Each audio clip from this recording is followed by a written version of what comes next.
Sejumlah wilayah di DKI Jakarta pada hari Sabtu kemarin terendam banjir. Banjir terjadi akibat curah hujan yang tinggi sejak hari Jumat. Bukan hanya daerah menjadi langganan banjir yang terendam, sejumlah daerah yang hanya banjir jika curah hujan tinggi pun ikut terendam.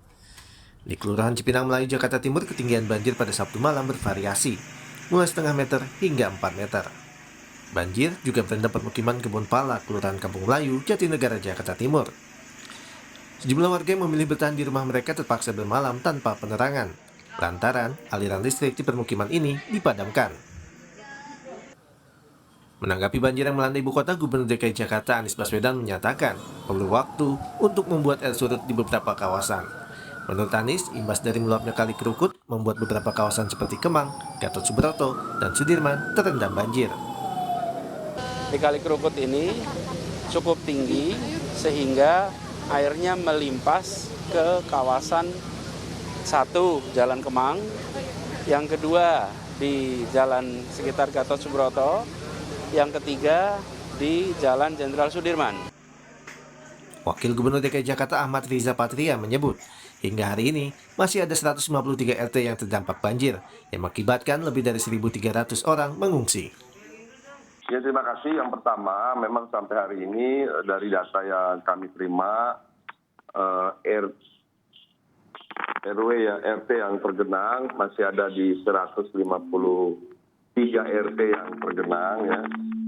Itu sama juga dengan 0,5 ya, daripada jumlah RT yang ada 30.470. Kemudian yang kedua, ya, jumlah pengungsi masih ada di 1.361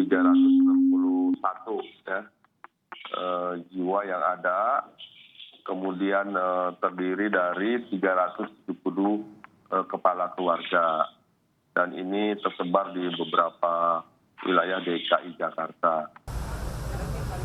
Menurut Pakar Tata Kota Yayat Supriyatna, untuk mengatasi banjir di Jakarta dibutuhkan kerjasama yang baik antara pemerintah daerah dan pemerintah pusat, agar program penanganan banjir bisa dieksekusi dengan baik. Ini saya tertarik sama pernyataan Bu Dwi tadi. Hujan ekstrim adalah bentuk kenormalan baru. Jadi harus diingat, hujan ekstrim kemungkinan akan menjadi bentuk kenormalan baru dari kondisi cuaca yang harus diantisipasi dengan perbaikan sistem prasarana dan sarana penanggulangan banjirnya. Jadi saya seperti mengutip pernyataan Pak Menteri PUPR, Pak Basuki, menyatakan bahwa dengan situasi yang berubah seperti ini, penanganan banjir itu tidak bisa sekedar hanya dengan membuat sumber resapan atau pompa-pompa lagi. Tapi harus ada perubahan secara makro.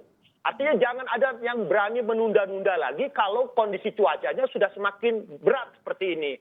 Kalau misalnya kita kemarin ribut tentang perbedaan konsep, menurut saya saat sekarang ini, baik pemerintah pusat, pemerintah daerah itu harus satu visi, satu aksi, satu program, satu target. Banjir yang terjadi kemarin tidak hanya terjadi di Jakarta. Banjir juga merendam 19 lokasi di Kota Tangerang Selatan, Banten. Di antaranya di perumahan Pondok Mahata, Kampung Bulak, Kayu Gede, serta Villa Mutiara Serpong. Akibat banjir, PLN terpaksa memutus sementara aliran listrik. Di Bekasi, Jawa Barat, banjir merendam kawasan perumahan Pondok Gede Permajati Asih.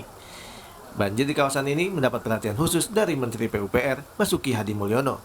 Untuk mengatasi banjir, dalam jangka pendek, kementeriannya akan menutup sementara tanggul yang jebol. Tim Liputan, Kompas TV.